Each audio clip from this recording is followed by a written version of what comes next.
உலகில் தோரியம் அதிகம் இருக்கக்கூடிய டாப் 10 நாடுகள் எவை என்பதை பற்றி பார்க்கலாம். இதுல முதலாவதா இந்தியா இருக்கு. இந்தியாவிடம் 8,46,477 டன் தோரியம் உள்ளது. இரண்டாவதா பிரேசில் இருக்கு. பிரேசிலில் 6,32,000 டன் தோரியம் உள்ளது. மூன்றாவதா ஆஸ்திரேலியா, இங்கு 5,95,000 டன்கள் தோரியம் உள்ளது. நான்காவதா அமெரிக்கா, இங்க 5,95,000 டன்கள் தோரியம் உள்ளது.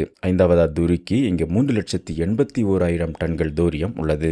ஆறாவதா எகிப்து, இங்க 3,80,000 டன்கள் தோரியம் உள்ளது. ஏழாவதா சீனா, இங்க 3,00,000 டன்கள் தோரியம் உள்ளது.